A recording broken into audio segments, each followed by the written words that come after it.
Welcome back. Yes, keeping you decently covered is your clothing.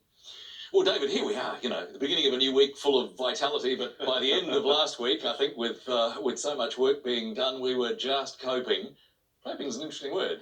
It's a lovely word, and I thought we should start the week talking about cope because it has a fantastic story attached to it. It's a word that a lot of parents will say to their kids. I'm thinking of those parents in that cafe this morning with Olivia, let's call her Olivia, not getting her muffin. And mum and dad will say, well, you just have to cope. You have to cope. But would parents say you need to put up, to show resolve, to cope, if they knew that cope originally meant to strike or to hit? Does it? I'm amazed. I didn't realise that. It comes from the Latin word culpus, which means to hit or to meet in battle. And if you think about it, the link becomes quite evident, because if you can acquit yourself well in the joust or in a skirmish, you are a good coper, a good soldier, a good striker. It's also where we get the word coup, because a coup d'etat literally means a strike of the state. And that is a sudden seizure of power, usually by a sort of a revolutionary body, seizing, hitting the power of the state. And it is so much more of an active word, isn't it, than coping, which sounds very passive. And that's the shift that's occurred over centuries, originally being an aggressive verb, more into a sort of a verb of stoicism and sort of passive strength, resolve. Well, great background, and we are going to be very actively coping tonight. Let's have a look at our scores before we move on. Kim is on 10, Anushan on 14. More letters in store, and Kim, they're yours, please. Lily, could I please have a consonant? Thanks, Kim. T. Another consonant, please. F. And another consonant. M. And a vowel, please. O. And another vowel, please. E. And a consonant, please. N. And a consonant, please. R.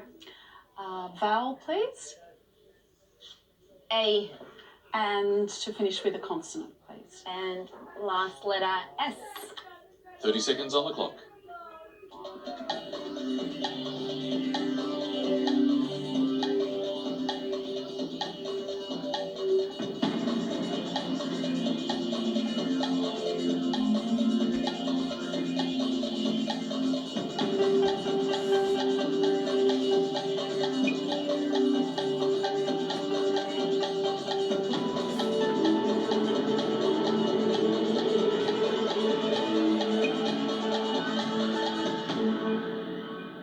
How'd you go this time, Kim? I think I have an 8, Richard. That sounds great. Anushan? I've got a 7. Let's begin there. Mentors. Thank you. And yours, Kim? 4 mates. 4 mates, David. That's an interesting one. What do you think? I think it's a very wise choice. Well done, Kim. Formates actually has 2 meanings. It is a chemical salt, formic acid, and it's also formate, the verb, thinking of a squadron of planes, to formate is to assemble into those formations that they have. And did you find anything else, David? Actually, 2 compounds, Stormen, which we had last week, and Seafront is another 8 that I found. Nice work, but well done to Kim. 8 points. Well, we're going to pick some more letters in a moment, and I must say, Anushan, I was imagining you going up there on your hands and selecting the letters with your toes and putting them on the board. We'll just have to leave it to the imagination, but what would you like? Lily, I'll start off with a consonant again, please. Thanks, Anushan. K. And another consonant, thanks. D. And a vowel. E. And a consonant. F. And a vowel. A. And a consonant. T. And a vowel. I. And a consonant. S. And a vowel, thanks. And last letter A. Time starts now.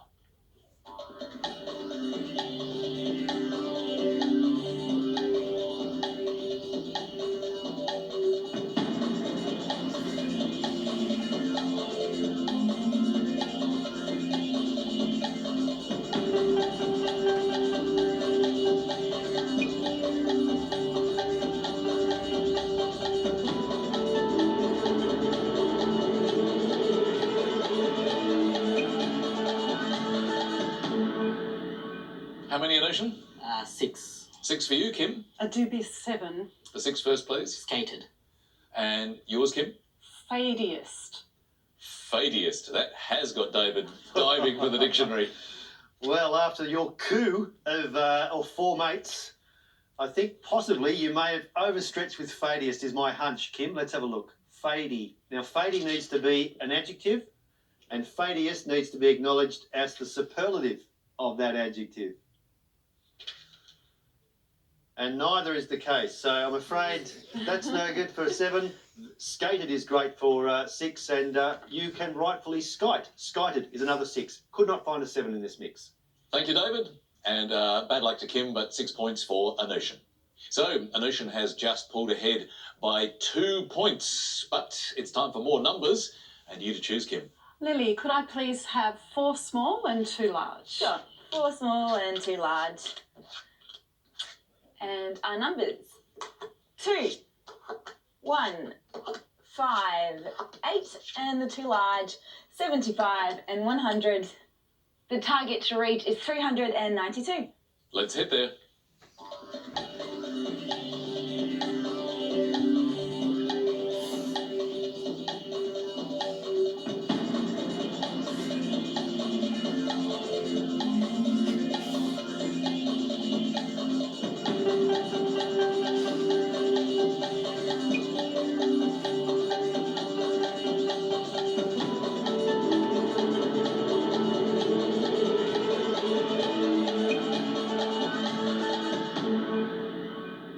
How are those numbers for you, Kim? Nowhere near. Nowhere near at all? Richard. Okay, bad luck. Anushan? I've got 392. 392, spot on. Well done. Take us there, Anushan. Lily, I've gone 5 minus 1 equals 4. 5 minus 1 is 4. Multiply that by 100. By 100. That's 400. Yep. And taking away the 8 for 392. 392. Well done. So right to that target number. Now, did you have some wonderful variation on this, or was that your method too, Lily? Well, you know how I feel about tweaking. If I can tweak, then I'll do it. So what I did was 5 minus 1 by 100 minus 2 gives you 392. The power of repeat tweakage. Another great solution, Lily. Well done. But well done to Anushan as well. 10 points. Kim now on 18, Anushan on 30. As we head for another break, another word mix for you. Ivy attic. This time the clue, pretend to be busy. Back in a short while.